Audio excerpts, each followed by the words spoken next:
नमस्कार दोस्तों, मैं अंकुर उपाध्याय स्वागत करता हूं आप सभी का एक बार फिर से अपनी नई वीडियो में। दोस्तों, आज मैं आप सभी के साथ 4 स्टॉक्स को डिस्कस करना चाहूंगा जिनमें भारी भरकम गिरावट देखने को मिली। डेली एक स्टॉक क्रैश हो जाता है एक खबर के दम पर। पूरा बाजार तो गिर ही रहा है, लेकिन स्टॉक स्पेसिफिक बिकवाली थोड़ी ज्यादा है।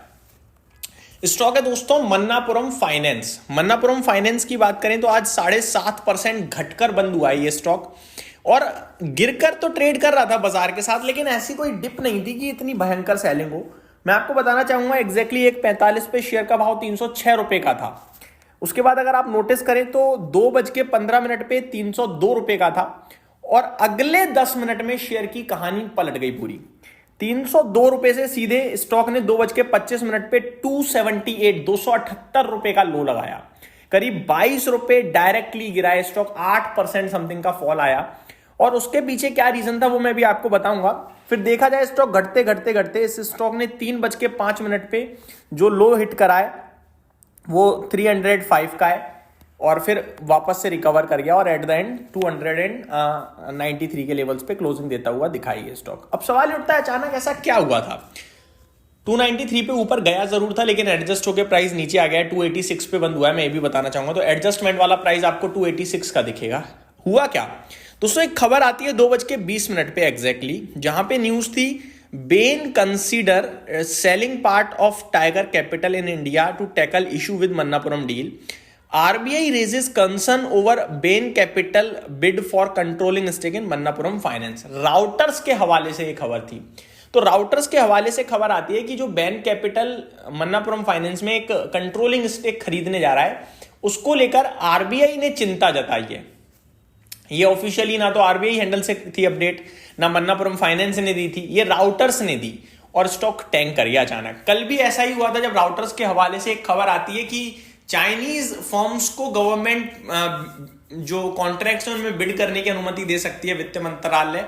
उसके बाद भेल का शेयर क्रैश हुआ। हालांकि कंपनी ने ऐसा फिर बाद में अनाउंस करा ऐसा कुछ भी नहीं हो रहा, और चीजें भी क्लियर हो गई हैं, लेकिन स्टॉक कल तो टूट गया था। तो कहने वाली बात यह कि डेली एक बड़ी संस्था अपडेट ऐसी शेयर कर रही है जो स्टॉक को गिरा रही है। उससे पहले ब्लूमबर्ग के हवाले से खबर आई थी कि उन्होंने 3 टैंकर रशिया के जामनगर फैसिलिटी जाते हुए देखे हैं। वो भी खबर गलत निकली और स्टॉक रिलायंस का घट गया। तो कहने वाली बात यह कि लगातार ऐसा कुछ हो रहा है बाजार में जो प्रॉब्लम का विषय बन रहा है निवेशकों के लिए, और गलत होती है वो खबर एट द एंड। दूसरा स्टॉक था दोस्तों IEX, जो आज बड़ा भारी वॉलेटाइल था। टोटल 22 करोड़ 18 लाख शेयर्स इस स्टॉक में ट्रेड करते हुए दिखे हैं। मॉर्निंग में स्टॉक 6% ऊपर था, 160 रुपए के भाव का हाई लगाया, और एट द एंड इसने 137 का लो लगाया, 138 रुपए 36 पैसे पे बंद हुआ है ये स्टॉक आपके लिए 8% गिरकर। अगर मैं डे हाई से काउंट करूं तो 22 रुपए नीचे बंद हुआ है, करीब 15% घटकर। सवाल उठता है क्या हुआ अचानक से ऐसा। दोस्तों, आज फ्राइडे बड़ा दिन था जहां पे कंपनी के मार्केट कपलिंग को लेकर एप्टेल कुछ अपडेट देना था, लेकिन वहां पे क्या खबर आती है कि जो जुलाई में डिसीजन लिया था सीईआरसी ने, वो डिसीजन फाइनल है, उसमें कुछ नहीं बदलेगा। बाकी मंडे तक का सीईआरसी के लॉयर्स ने समय मांगा कि मंडे को हम चीजें क्लियर कर देंगे क्या है क्या नहीं है। फिर खबर यह भी आ रही है कि 19 तारीख को अब ये केस आएगा। यहां पे मैं एक बार कुछ आपके साथ शेयर करना चाहूंगा। Case hearing postpone to January 19 by APTEL. तो अब 19 जनवरी को सुनवाई होगी इस केस को लेकर। APTEL states no conclusion has been made IEX case. तो अभी तक कुछ भी फैसला नहीं बन पाया इसको लेकर। Response to media report about NSE and IGX talk on natural gas future contract confirms no knowledge or involvement in these discussions. IGX functions independently as an associate company. ये IEX ने खुद अपडेट दी है, but ये जो चल रहा है उसके ऊपर नहीं, अलग केस पे थी। तो ये IEX के शेयर में आज होता हुआ दिखा हमें, जिसकी वजह से गिरा है। कोई कंफर्मेशन अभी तक नहीं मिली। तीसरा स्टॉक एलेकॉन इंजीनियरिंग 16% नीचे था। इसकी गिरावट के पीछे कारण दोस्तों ये खुद कंपनी ही थी। खराब नतीजे कल आए थे। नतीजे मैं आपको बताना चाहूंगा एक बार। जो मार्जिन्स थे ना वो काफी हेवीली टूटे हैं। फॉर एग्जांपल 26.96% से घटकर 19.79% पे मार्जिन्स आकर खड़े हो गए हैं। एबिटा 140 करोड़ के सामने 110 करोड़ का रह गया, और मुनाफा कंपनी का 110 करोड़ से घटकर 72 करोड़ पे रह गया। हालांकि रेवेन्यू बढ़कर आया, रेवेन्यू में आप देखें तो 530 करोड़ के सामने 550 करोड़ का भाव रेवेन्यू दिखा, आय दिखी, लेकिन कंपनी का शेयर 15% गिर गया क्योंकि मार्जिन और प्रॉफिट में काफ़ी हैवी डेंट पड़ा।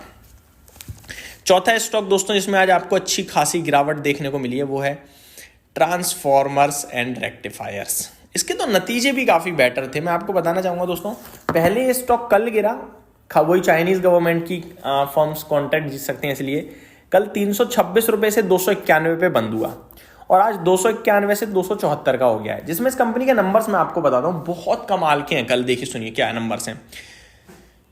रिजल्ट्स की बात करी जाए दोस्तों तो मुनाफा 54.7 करोड़ से 74 करोड़ का हो गया, मार्जिन 15.16% से 17% और एबिटा 84.8 करोड़ के सामने 125 करोड़। बट उसके बावजूद भी शेयर का प्राइस आप देख सकते हो किस हालत में था आज। ऑर्डर बुक कंपनी ने कहा 8,000 करोड़ की हो जाएगी 2026 के अंत तक, अभी 5,000 करोड़ के करीब की है, यानी 30,000 करोड़ की ऑर्डर बुक और मिल सकती है। कंपनी ऐसी अनुमान लगा के चल रही है इस साल में। कंपनी की बात करी जाए तो 200 बेसिस पॉइंट की मार्जिन ग्रोथ की बात कर रही है FY28 तक, अगले 2 वित्तीय वर्ष में आप कह सकते हो, ठीक है। वर्ल्ड बैंक को रिस्पांस जो कंपनी ने देना है वो 2 से 3 हफ्ते में दे देगी। कंपनी खुद अपडेट देते हुए दिख रही है, वही जो इनके ऊपर आरोप लगे थे वो क्लियर कर देगी। इनक्रेड ने इनके ऊपर रिड्यूस की रेटिंग दी, टारगेट 200 रुपये का दिया है, ये थोड़ी दिक्कत की बात थी, बाकी तो कुछ दिक्कत नहीं लगा मुझे। तो ये मेरी तरफ से अपडेट है इन 4 स्टॉक्स पर। उम्मीद करता हूँ डिटेल्स पसंद आई होंगी। Thank you so much for watching this video. Have a great day guys.